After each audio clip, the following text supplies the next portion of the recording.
Radio Kantipur, radio राष्ट्रको। Corona महामारी रोकथाम तथा नियन्त्रणका लागि भन्दै लगाइएको लकडाउन आज मध्यरातबाट अन्त्य। सिमानाका साउन 32 सम्म नखुल्ने, भदौ 1 गतेबाट विद्यार्थी भर्ना खुल्ला। आज मात्र कोरोनाका 150 नयाँ संक्रमित थपिए। धादिङ, काठमाडौँ, दार्चुला र पूर्वी नवलपरासीमा पहिरोमा पुरिएर 9 जनाको मृत्यु। पृथ्वी बीपी सहित प्रमुख राजमार्गमा पहिरो पन्साउने समस्या। नारायणगढ, मुगलिन र सिद्धार्थ राजमार्ग भने एकतर्फी सञ्चालनमा। सलहकिराले कर्णालीका 9 जिल्लामा झण्डै 40% मकै तथा धान बालीमा नोक्सान गर्ने प्रदेश सरकारको अनुमान। सुर्खेत सबैभन्दा बढी प्रभावित। बेलायतद्वारा हङकङसँगको सुपुर्दगी सन्धि निलम्बन। आन्तरिक मामिलामा हस्तक्षेप गरेको चीनको प्रतिक्रिया। र कोरोना महामारीका कारण ठप्प रहेको खेलकुद गतिविधि आंशिक सञ्चालनका लागि सरकारको अनुमति। भदौ 1 गतेबाट अन्तर्राष्ट्रिय खेलको प्रशिक्षण सुरु हुने। नमस्कार, कान्तिपुर डायरीका साथमा साथी सुरज र म बासु। समाचार अब विस्तारमा। सरकारले कोरोना महामारी रोकथाम तथा नियन्त्रणका लागि भदौ भन्दै गत चैत 11 गतेबाट लगाएको लकडाउन अन्त्य भएको बताएको छ। मन्त्री परिषद बैठकको निर्णय सार्वजनिक गर्दै सरकारका प्रवक्ता अर्थ एवं सञ्चार तथा सूचना प्रविधि मन्त्री युवराज खतिवडाले आजै मध्यरातीबाट लकडाउन अन्त्य हुने बताउनु भएको हो। मिति 2076 चैत्र 11 गतेदेखि सुरु भई विभिन्न मितिमा हेरफेर र थपघट सहित नेपालभर लागू रहेको बन्दाबन्दी, जसलाई हामी अंग्रेजीमा लकडाउन भन्छौं, त्यो सम्बन्धी व्यवस्था मिति 2077 साउन 6 गते मंगलबार अथवा जुलाई 21, 2020 मध्यरातपछि अन्त्य हुन्छ र अब लकडाउन अन्त्य भयो भनेर हामीले भन्नुपर्ने हुन्छ। सरकारले भारत सहित अन्य राष्ट्रबाट स्थलमार्ग भई नेपाल प्रवेशमा लगाइएको प्रतिबन्ध भने साउन 32 गतेसम्म लम्ब्याएको छ। मन्त्री परिषद बैठकले नेपाल प्रवेश बिन्दु र खुला सीमाको आवागमन साउन 32 गते मध्यरातीसम्मका लागि यथावत राख्ने निर्णय गरेको मन्त्री खतिवडाले जानकारी दिनुभयो। नेपालले अन्तर्राष्ट्रिय सिमानामा रहेका नेपाल प्रवेश गर्ने सबै प्रवेश बिन्दु र खुला सिमानाको जुनसुकै स्थानबाट हुन सक्ने यात्रुहरूको आवागमन 2077 साल साउन 6 गते मंगलबार मध्यरातसम्मका लागि स्थगित गरेकोमा हाललाई मिति 2077 साल साउन 32 गते आइतबार र तदनुरूप 2020 अगस्त 16 मध्यरातसम्मका लागि निरन्तरता दिने निर्णय भएको छ। पछिल्लो समय नेपालसँग सीमा जोडिएका भारतको बिहार, उत्तर प्रदेश लगायत राज्यमा कोरोनाको संक्रमण बढेपछि सरकारले सीमा नाका भने तत्काल नखोल्ने नीति लिएको हो। यद्यपि असहज परिस्थितिमा स्वदेश आउनै पर्ने नागरिकलाई भने तोकिए बमोजिम स्थलमार्गबाट प्रवेश दिइने प्रवक्ता खतिवडाले बताउनुभयो। माल सामान ढुवानीको व्यवस्थालाई पनि सरकारले यथावत राखिएको छ। लामो दूरीका सवारी साधन तथा आन्तरिक र अन्तर्राष्ट्रिय उडान भने भदौ 1 गतेबाट सञ्चालनमा आउने सरकारले जनाएको छ। यो चाहिँ भदौ 1 गतेबाट मात्रै लागू हुने गरी छोटो, मध्यम र लामो दूरीमा जिल्लाभित्र तथा अन्तर जिल्ला सञ्चालन हुने निजी तथा सार्वजनिक यात्रुवाहक सवारी साधनहरू स्वास्थ्य सुरक्षाको मापदण्ड अपनाएर चलाउन सकिने भयो। आन्तरिक र अन्तर्राष्ट्रिय व्यावसायिक र अन्य उडानहरू सञ्चालन गर्न सकिने भयो र विद्यार्थी भर्ना, शैक्षिक र अन्य परीक्षा सञ्चालन पनि भदौ 1 गतेबाट गर्न पाउने गरी निर्णय भएको छ। सरकारले साउन 15 गतेदेखि होटल, रेस्टुरेन्ट, ट्रेकिङ र ट्राभल समेत खुल्ने निर्णय गरेको मन्त्री खतिवडाले जानकारी दिनुभयो। साउन 15 देखि सञ्चालन गर्न भनेर खुला गरिएका क्षेत्रहरू हुन् होटल, रेस्टुरेन्ट, जसमा सामूहिक भोज, पार्टी, सेमिनार र अन्य सामूहिक भेला चाहिँ गर्न पाइने छैन। अनि अर्को चाहिँ ट्रेकिङ, ट्राभल, पर्वतारोहण लगायतको पर्यटन व्यवसाय। यसमा खास गरी ट्राभल ट्रेकिङका एजेन्सीहरू खोल्न सक्छन्, बुकिङहरू सुरु हुन सक्छ। सरकारले तत्काल विद्यालय नखोल्ने निर्णय गरे पनि भदौ 1 गतेबाट विद्यार्थी भर्ना लिन सकिने निर्णय गरेको छ।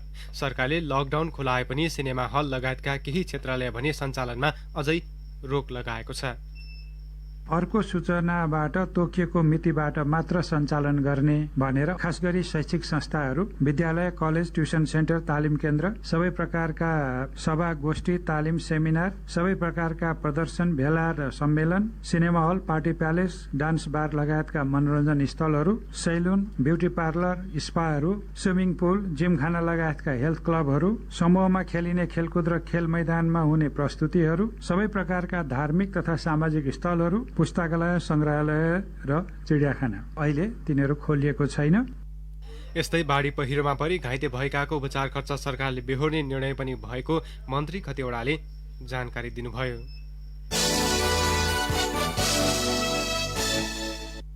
नेपालमा कोरोना भाइरसबाट संक्रमितको संख्या 18,000 नजिक पुगेको छ। असार अन्तिम साताबाट दैनिक संक्रमित हुनेको संख्यामा कमी आए पनि आजसम्म 17,994 जना संक्रमित भएका हुन्, जसमध्ये 12,777 जना डिस्चार्ज भएका छन्। स्वास्थ्य तथा जनसंख्या मन्त्रालयका अनुसार पछिल्लो 24 घण्टामा मुलुकभर 150 जनामा कोरोना भाइरस संक्रमण पुष्टि भएको छ। आज एकै दिन 609 जना डिस्चार्ज भएका छन्। स्वास्थ्य तथा जनसंख्या मन्त्रालयमा आयोजित नियमित प्रेस ब्रिफिङमा प्रवक्ता डाक्टर जागेश्वर गौतमले 27 वटा प्रयोगशालामा 3,963 वटा परीक्षण गरिएकोमा 150 जनामा संक्रमण पुष्टि भएको जानकारी दिनुभयो। उपत्यकामा काठमाडौँमा 8 र ललितपुरमा 1 गरी 9 जनामा संक्रमण देखिएको छ। आज सबैभन्दा बढी धनुषामा 29 र कञ्चनपुरमा 20 जनामा संक्रमण देखिएको छ। मन्त्रालयका अनुसार हालसम्म क्वारेन्टिनमा रहनेको संख्या 21,704 जना छन्। त्यसैगरी आइसोलेसनमा रहनेको संख्या 5,477 रहेको छ।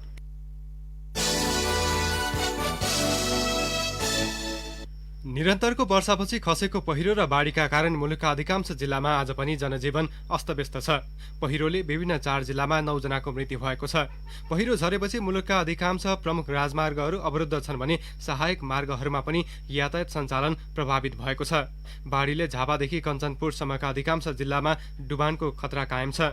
अविरल वर्षापछि धादिङको त्रिपुरा सुन्दरी गाउँपालिका गुल्जुङमा खसेको पहिरोले घर पुर्दा 25 वर्षीय मिलन खाँड, उनकी श्रीमती 22 वर्षीय सम्झना, 3 वर्षीय छोरीको मृत्यु भएको छ। काठमाडौँको टोखा नगरपालिकाको पासी डाँडामा पहिरोले घर बगाउँदा स्थानीय राजकुमार राणा मगरका जुम्ल्याहा छोराको मृत्यु भएको छ। पूर्वी नवलपरासीको बुलिङटार गाउँपालिका 2 मा पहिरोले घर बगाउँदा बेपत्ता 61 वर्षीय शेरबहादुर सार्की र उनकी श्रीमती 57 वर्षीय खिलमायाको सब स्थानीयले फेला पारेका छन्। यस्तै दार्चुलाको मालिकार्जुन गाउँपालिका 8 औडा खानामा पहिरोले घर पुर्दा शैल्य शिखर नगरपालिकाका अरुण दर्जी र मिलन दर्जीको ज्यान गएको छ। लक्ष्मी ढोली, उनका 9 वर्षीय छोरा शुभम र छोरी सोनियाको सकुशल उद्धार गरिएको छ। अविरल वर्षाका कारण खसेको पहिरोले मुलुकका विभिन्न स्थानका सडक अवरुद्ध भएको छ। पृथ्वी राजमार्गको धादिङ र तनहुँ खण्ड नै अवरुद्ध छ भने काठमाडौँ प्रवेश गर्ने बीपी राजमार्ग र हेटौँडा काठमाडौँ सडकमा समेत पहिरो खसेपछि यातायात सञ्चालन हुन सकेको छैन। पृथ्वी राजमार्ग अन्तर्गत धादिङतर्फ विभिन्न स्थानमा गएका 11 ठूला पहिरो पन्छाइएको छ। यस्तै मौवा खोला पुल मर्मत गर्ने बारे छलफल भएको छ।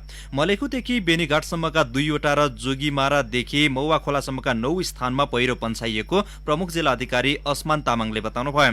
राजमार्गको मुख्य अवरुद्ध मौवा खोलाको पुल मर्मत गर्न क्षति भएको स्थानमा तारजाली भर्न खोलाको बहाव परिवर्तन गराउनु पर्नेमा स्काभेटर अभावमा ढिलाइ भएको प्रजीय तामाङले बताउनुभयो। मौवा खोलासम्म राजमार्गका पहिरो सफा गरिए पनि चितवन तर्फको फिसलिङ तर्फका पहिरो उपकरण अभावमा पन्छाउन कठिनाइ भएको छ। तनहुँको म्याग्दे गाउँपालिका स्थित गुनादी, बन्दीपुर गाउँपालिका स्थित विमल नगर, आबु खैरेनी गाउँपालिकाको मार्की चोक र ऐना पहाडमा सडक माथिबाट पहिरो खसेपछि पृथ्वी राजमार्ग अवरुद्ध भएको छ। अविरल वर्षाका कारण ठाउँ ठाउँमा खसेको पहिरोले बीपी राजमार्गमा पनि यातायात सञ्चालन हुन सकेको छैन। जिल्ला प्रहरी कार्यालय सिन्धुलीका अनुसार राजमार्गको खुरकोट नेपालथोक खण्डको कमेरी फाँट माथिबाट खसेको पहिरोले सडक अवरुद्ध भएको हो।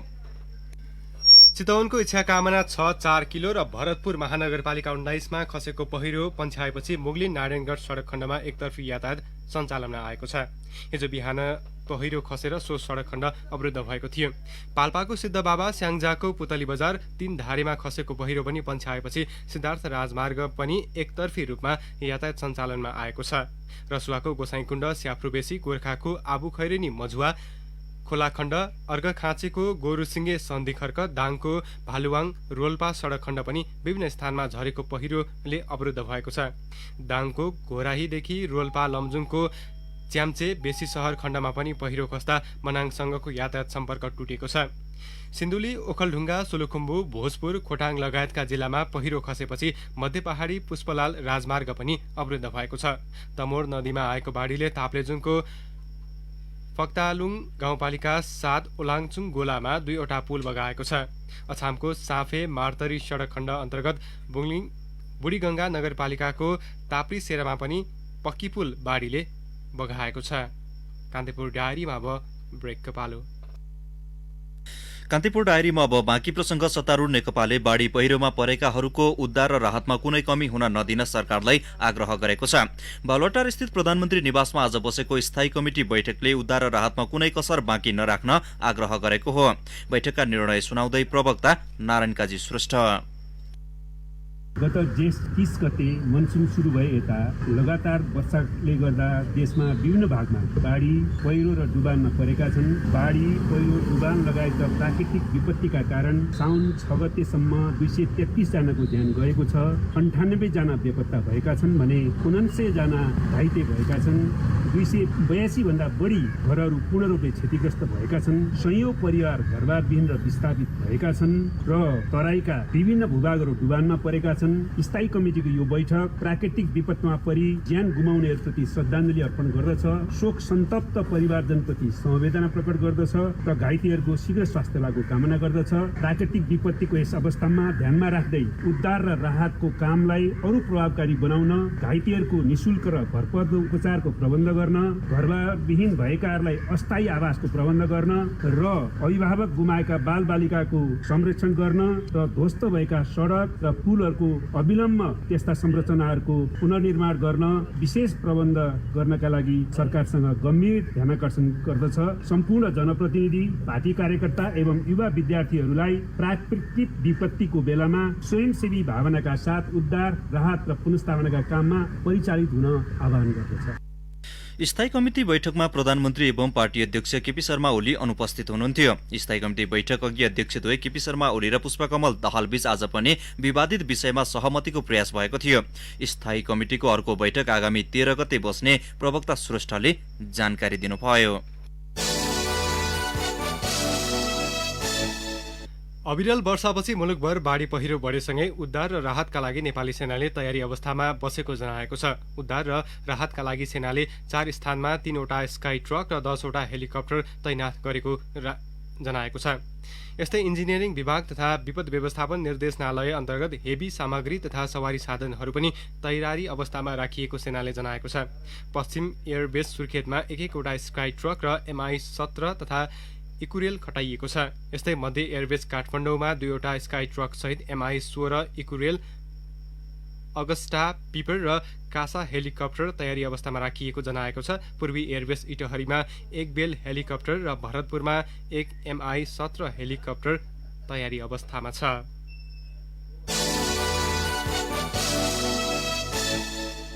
कान्तिपुर डायरीमा अब कान्तिपुर सविस्तार। कान्तिपुर सविस्तार। आमाको दूध नवजात शिशुका लागि अमृत समान मानिन्छ। जन्मिने बित्तिकै शरीरमा प्रतिरोधात्मक क्षमता विकास गर्न आमाको दूध महत्वपूर्ण हुन्छ। सन् 2016मा भएको जनसांख्यिक स्वास्थ्य सर्वेक्षण अनुसार नेपालमा पूर्ण स्तनपान दर घटेर 66% पुगेको छ। विशेष गरी शल्यक्रिया गरी सन्तान जन्माउने दर वृद्धिको असर स्तनपानमा परेको हो।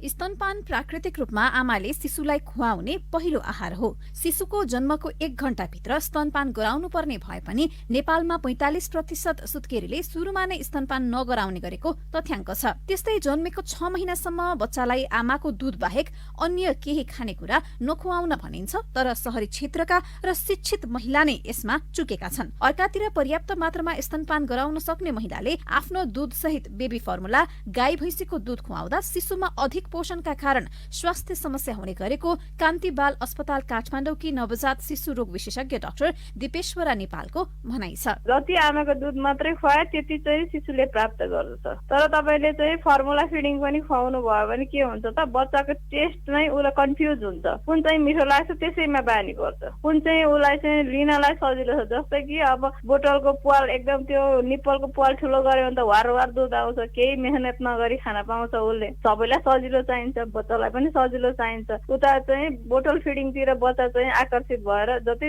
थोरै दूध चुस्न थाल्छ आमाको दुध पनि कम आउने हुन्छ। जति थोरै दुध चुसे उति कम आउँछ, जति कम आयो उति बच्चालाई नपुगेको फिडिङ हुन्छ। नेपालमा 82% आमाले बच्चालाई कम्तीमा 2 वर्षसम्म स्तनपान गराएको पाइन्छ। सार्क राष्ट्रमा बच्चा जन्मेको 1 घण्टाभित्र स्तनपान गराउने मुलुकमा नेपाल चौथोमा पर्छ। पहिलो सन्तान जन्माएका नयाँ आमाहरूमा धैर्यता र परामर्शको कमीका कारण स्तनपान नगराउँदा त्यसको असर बच्चाको शरीरमा परेको चिकित्सक बताउँछन्। गर्भवती समयमा नै स्तनपान सम्बन्धी सल्लाह चिकित्सकबाटै उपलब्ध हुन सके त्यस सम्बन्धी समस्या समाधानमा सहयोग पुग्ने 6 महिनाकी छोरीलाई स्तनपान गराइरहेकी अनु रेग्मीले बताइन्। छैन यो बारे चाहिँ हो त्यो बेला मैले केही नै त्यो काउन्सिलिङ नि गरेन, मलाई नि खासै त्यो बेलामा केही यस्तो कुरा भन्नु भएन। तर प्र्याक्टिकली धेरैजनाको पनि कुरा सुन्दाखेरि नपुगेको अवस्थामा ल्याक्टोजिनहरू खुवाउँदा पनि हुन्छ भन्ने चाहिँ थाहा भएर नि मैले अनि 5 महिनापछि चाहिँ ल्याक्टोजिन नि खुलाएको। त्यसले खासै फरक पर्छ जस्तो चाहिँ मलाई नि लागेको छैन।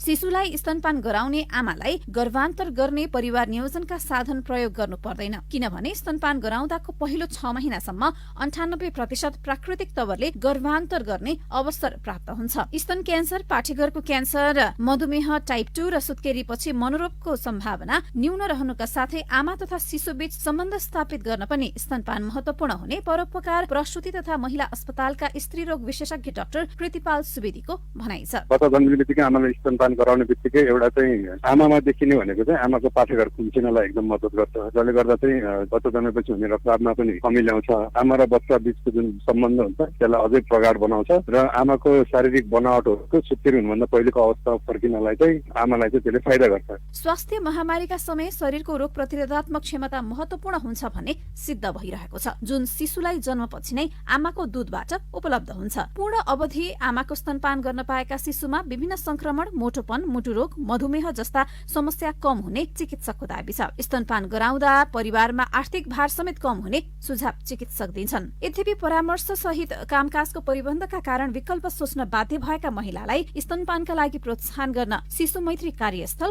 र समाज महत्वपूर्ण हो, किनभने कतिपय अवस्थामा आमाले चाहेर पनि आफ्ना सन्तानलाई स्तनपान गराउन नसक्ने अवस्था यिनैले सिर्जना गरिरहेका हुन्छन्। रेडियो कान्तिपुरका लागि दिवा भट्टराई। कान्तिपुर सविस्तार।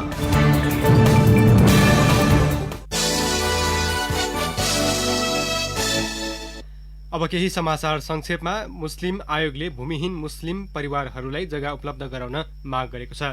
आयोगका अध्यक्ष समीम मिया अन्सारीले आज भूमि सम्बन्धी समस्या समाधान आयोगका अध्यक्ष देवी प्रसाद गेवालीसँग छलफल गरी भूमिहीन मुस्लिम समुदायलाई जग्गा उपलब्ध गराउन माग गर्नुभएको हो। बागमती प्रदेशको प्रदेशसभाले नियम निलम्बन गरी वातावरण संरक्षण सम्बन्धमा व्यवस्था गर्न बनेको विधेयक बहुमतले पारित गरेको छ। नियम निलम्बन गरेर बहुमतका आधारमा विधेयक जबरजस्ती पास गर्न लागि भन्दै प्रतिपक्षी दलहरूले आपत्ति जनाएका थिए। नेपाली कांग्रेसका सभापति शेरबहादुर देउवाले आफ्ना संस्थापक नेता बीपी कोइरालाको प्रजातान्त्रिक समाजवादको विचार अहिले झनै सान्दर्भिक भएको बताउनु भएको छ। र अविरल वर्षाका कारण फुट्ने वा ओभरफ्लो हुने भनिएको तिब्बतको न्यालम र खासा भन्दा माथि रहेको चोत तालको सतह 1 मिटर घटेको छ। चिनिया विशेषज्ञ सहित 5 जना भूगर्भविदको टोलीले तालमा पानीको सतह घटबढले जोखिम बढ्न सक्ने वा नसक्ने भन्ने बारेमा अध्ययन गर्दैछ।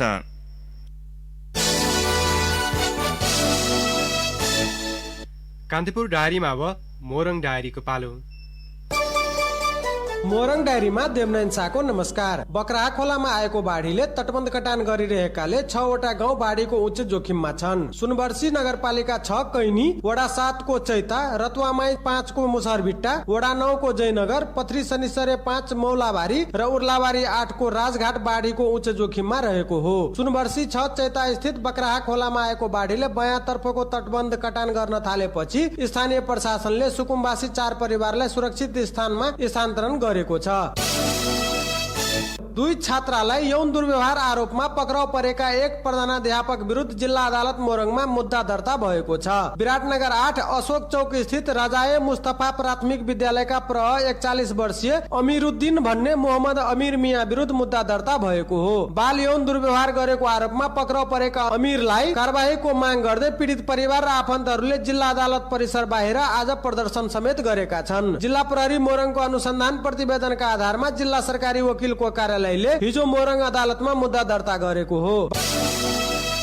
प्रधानमन्त्री कृषि आधुनिकीकरण परियोजना कार्यान्वयन इकाइ मोरङले कृषकलाई कृषि उपकरण वितरण गरेको छ। रतुवामै नगरपालिका 8 स्थित रूपान्तरण कृषि सहकारीलाई हार्भेस्टर, 2वटा ट्र्याक्टर र अन्य किसानहरूलाई 41 थान डिजिटल तराजु, 59 थान पीएच मिटर, 6 थान एरिएटर र 16वटा मोटर वितरण गरेको हो।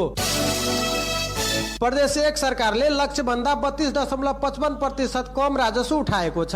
आन्तरिक स्रोततर्फ 4 अर्ब 9 करोड 70 लाख 7 हजार उठाउने लक्ष्य लिएको प्रदेश सरकारले 2 अर्ब 76 करोड 32 लाख 56 हजार 443 रुपियाँ मात्रै उठाउन सकेको छ। हस्त मोरङ डायरी आजलाई यति नै। देवनारायण शाहलाई बिदा दिनुहोस्। नमस्कार। मोरङ डायरीपछि कान्तिपुर डायरीमा पुनः ब्रेकको पालो। कान्तिपुर डायरीमा अब आर्थिक प्रसङ्ग सलह किराले कर्णाली प्रदेशका 9 जिल्लामा झण्डै 40% मकै तथा धान बाली नोक्सान गर्ने अनुमान गरिएको छ। कृषि विकास निर्देशनालयका अनुसार भारतको राजस्थानबाट 3वटा ठूला झुण्डमा कर्णाली प्रवेश गरेको सलहले 40% बालीमा क्षति पुर्याउने अनुमान गरिएको हो। प्रदेशका 9 जिल्लामध्ये सबैभन्दा बढी सुर्खेतमा प्रवेश गरेको सलहले लेक बेसी नगरपालिका 4, 5 र 6 नम्बर ओडाका केही भाग, भेरीगंगा र वीरेन्द्रनगर नगरपालिकाका 13 मा क्षति पुर्याएको निर्देशनालयका निर्देशक चित्र रोकाएले बताउनुभयो। सबै स्थानीय तहबाट क्षतिबारे तथ्याङ्क संकलन सुरु गरिएको उहाँले बताउनुभयो। प्रारम्भिक अवस्था अनुसार कर्णालीमा सलहले 30 देखि 40% सम्म बालीमा नोक्सान पुर्याउने उहाँको भनाइ छ।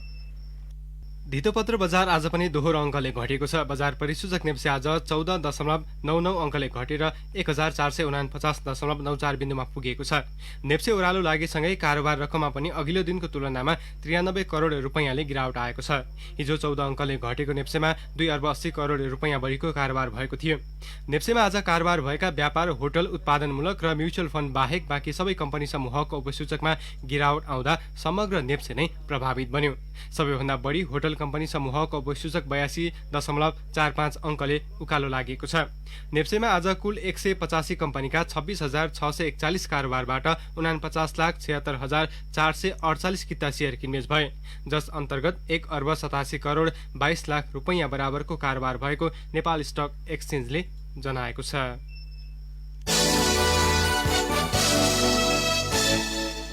अब अन्तर्राष्ट्रिय प्रसङ्ग। बेलायतले हङकङसँगको सुपुर्दगी सन्धि तत्कालका लागि निलम्बनको अवस्थामा राख्ने निर्णय गरेको छ। बेलायतका विदेश मन्त्री डोमिनिक रबले संसदमा आफ्नो पूर्व उपनिवेश हङकङसँगको सुपुर्दगी सन्धि अहिलेकै मितिदेखि लागू हुने गरी अनिश्चितकालसम्मका लागि निलम्बन गरेको जानकारी गराउनु भएको रोयटर्सले उल्लेख गरेको छ। चीनले हङकङमा नयाँ राष्ट्रिय सुरक्षा कानून लागू गरेसँगै बेलायतले हङकङसँगको सन्धि निलम्बन गरेको हो। चीनले नयाँ सुरक्षा कानूनको दुरुपयोग गर्दै सुपुर्दगी गरिएका व्यक्ति अप्ठ्यारोमा पर्ने सक्ने भएकाले सुपुर्दगी सन्धि सम्बन्धमा पछिल्लो कदम चाल्नु परेको विदेश मन्त्री राबले बताउनु भयो। बेलायतको सो कदमलाई चीनले भने आन्तरिक मामिलामा हस्तक्षेप गरेको आरोप लगाएको छ। हङकङमाथि चीनले नयाँ सुरक्षा कानून लागू गर्नु गम्भीर विषय भएको उहाँको भनाइ थियो। यसअघि बेलायतले सुरक्षा संवेदनशीलताको कारण देखाउँदै चिनिया टेलिकम्युनिकेसन कम्पनी हुवाईलाई आफ्नो 5G नेटवर्कमा प्रतिबन्ध लगाएको थियो। यसै महिनाको सुरुवातमा अस्ट्रेलिया र क्यानाडाले पनि हङकङसँगको सन्धि निलम्बन गरेका थिए। अब खेल समाचार। सरकारले कोरोना महामारीका कारण खेलकुद गतिविधि सञ्चालनमा लगाएको प्रतिबन्ध पनि खुकुलो बनाएको छ। आजै मध्यरातबाट लकडाउन अन्त्य भएको घोषणा गर्दै सरकारले खेलकुदका गतिविधि सञ्चालनका लागि सहज बनाइदिएको हो। मन्त्री परिषद बैठकको निर्णय सार्वजनिक गर्दै सरकारका प्रवक्ता डाक्टर युवराज खतिवड़ाले भदौ 1 गतेबाट अन्तर्राष्ट्रिय प्रतियोगिताका लागि प्रशिक्षण खुला गरिएको बताउनुभयो। नेपालले विश्वकप फुटबलको छनौट खेलका लागि होम ग्राउन्डमा अस्ट्रेलिया लगायतका टोलीसँग प्रतिस्पर्धा गर्न बाँकी छ। लकडाउनले क्रिकेट सहितका गतिविधि समेत ठप्प छ। यस्तै सरकारले प्रारम्भिक चरणका खेलहरू सञ्चालनका लागि पनि अनुमति दिएको छ।